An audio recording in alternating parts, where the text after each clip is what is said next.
So you're a billion-dollar company that pioneered the beer industry in the past, owning a sizable 15% share of the multi-billion-dollar market in America. You already compete in an insanely competitive world, creating uncertainty for your shareholders and causing fluctuations in how much you grow, so there is absolutely no room for error. You employ a vice president called Alyssa to grow the company and increase revenue. She's a high-flying girl boss determined to leave her mark on the world and prove her mettle, but she decides to partner with one particular influencer who causes the company to lose $6 billion in a single day. This is the story of Bud Light and how they might have just killed their business.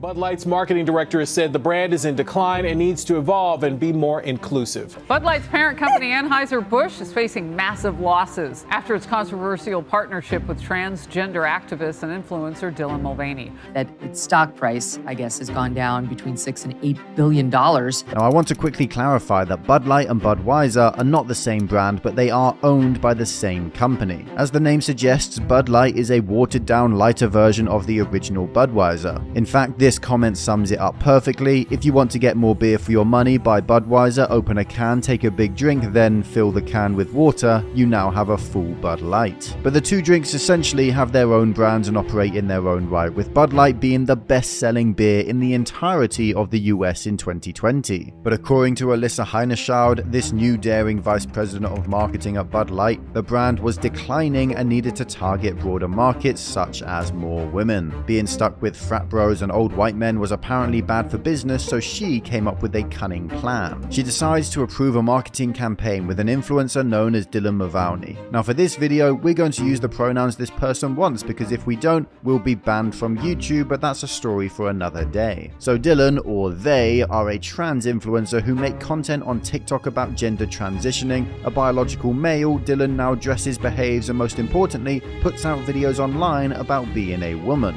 They received huge levels of media attention, particularly with how polarizing the topic is. After amassing over 10 million followers on TikTok and over 1 billion views on their Days of Girlhood series, Dylan has partnered with companies in all sorts of spaces, and some of them have been rather effective marketing. From CeraVe to Nike athletic wear, Mulvaney has had many lucrative brand deals with huge companies to help them become more inclusive and promote the transgender community. But more importantly, they've been incredibly effective at profiting from those who want to support the community. The Nike brand deal, though, did see some backlash, with transgender athlete Caitlyn Jenner of all people coming out to bash the company for their decision to promote a transgender person as the face of women's athletic clothing. She said that instead that role should have gone to a biological woman. Trans athlete Caitlyn Jenner slammed Nike following the release of the sponsored TikTok, which features Dylan Mulvaney is the name of the trans influencer. She took to Twitter saying, "It is a shame to see such an iconic American company go so woke. We can be inclusive, but not at the expense of the mass majority of people, and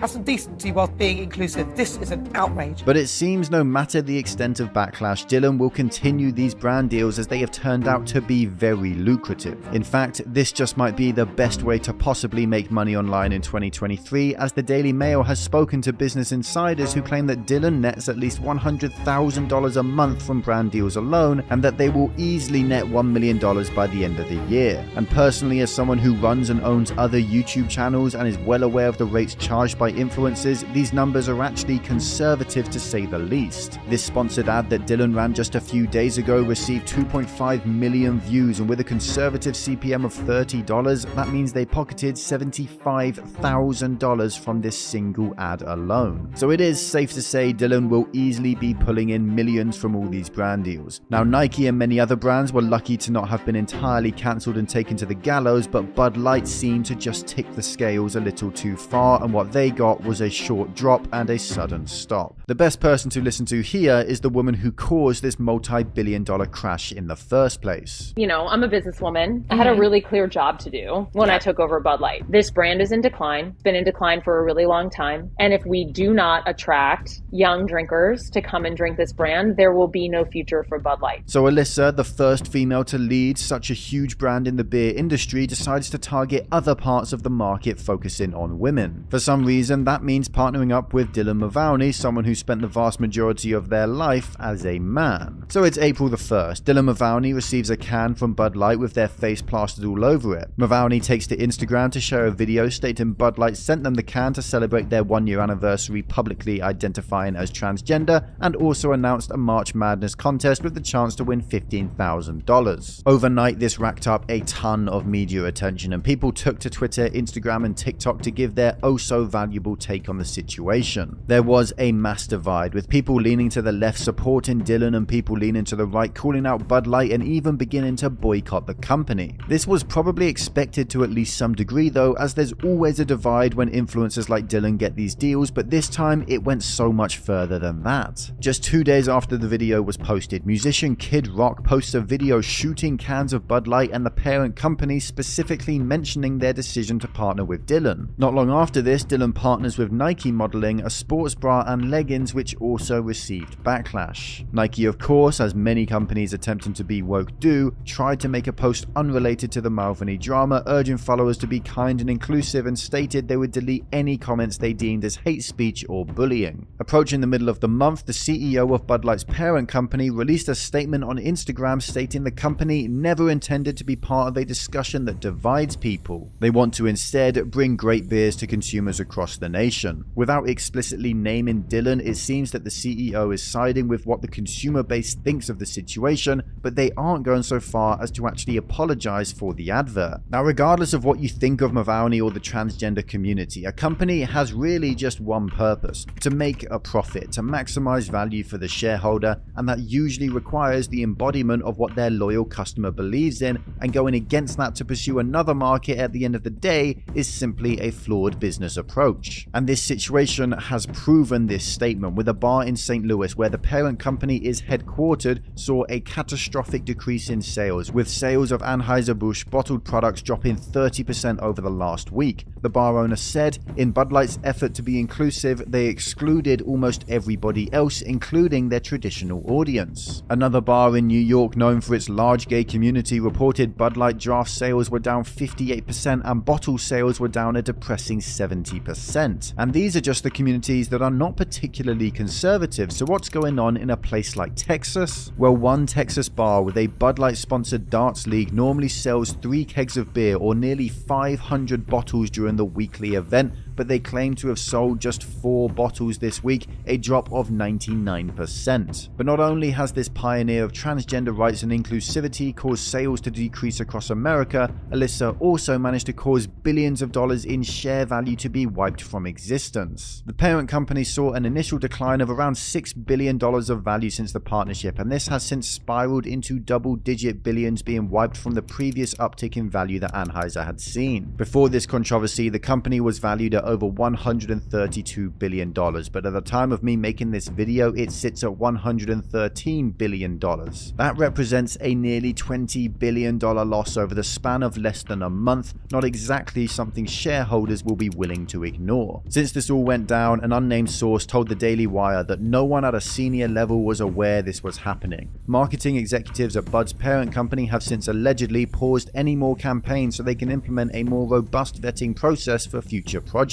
This unnamed source continued by saying that some low-level marketing staffer who helps manage the hundreds of influencer engagements they do must have thought it was no big deal. Obviously it was, and it's a shame because they have a well-earned reputation for just being America's beer, not a political company. And this is the broader issue at hand, not necessarily the ethics or views on transgender people or other political issues, but the idea that companies have started to implement inclusivity as part of their marketing. Brand identity is an important thing, and it's why after a certain point it's more about managing steady growth than trying to tap into new markets. The insider that said all of this was on the money. Many companies have given up on maintaining their customer values, and instead they're just pushing this meaningless word, inclusivity, and politically left-leaning ideas, as that's what everyone on Twitter and Reddit is these days. But who are Bud Light's target audience, and how do they feel about trans issues? Now, usually what comes to mind when thinking of beer is a beer belly, and by extension a middle-aged white man who isn't exactly a trans activist. But Bud Light's consumer base is actually not quite that monolithic, consisting of mainly young adults aged 21 to 34 and male. So you would think this age group would be the woke generation pushing for change in every industry, right?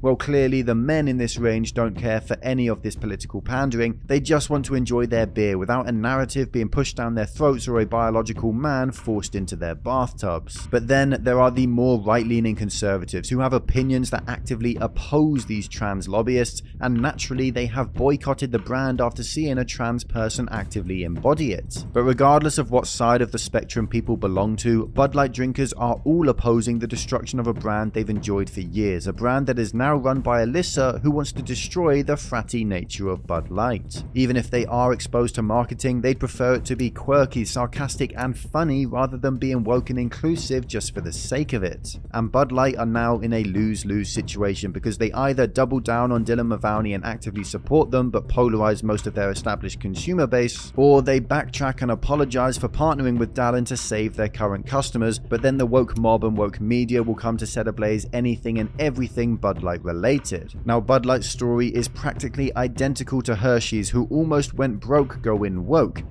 My name is Faye Johnstone. I'm the executive director of Wisdom to Action. We can create a world where everyone is able to live in public space as their honest and authentic selves. See the woman changing how we see the future at Hershey's Canada. They faced immense backlash from all sides of the political corridor and even caused the birth of new companies. Our friends over at Hershey's, they don't even know what a woman is. They've hired a biological male to be the spokesperson for their Women's Day campaign. And it's the reason that I'm launching Jeremy's Chocolate. We have two kinds, she, her, and he, him. One of them's got nuts. If you need me to tell you which one it is, keep giving your money to Hershey. The Daily Wire has now made it their mission to launch a company every time a flagship business goes woke with marketing. They did the same with razors when Harry's and Gillette decided to blur the line between genders, and now I'm making the bold prediction that within a couple of months, Jeremy will launch a light beer to knock Bud Light off its pedestal. Of course, the laws around this might make this hard to accomplish, but it all goes to show that going woke is not the goldmine people think it is, and more these days, it backfires incredibly badly, and in this case, literally.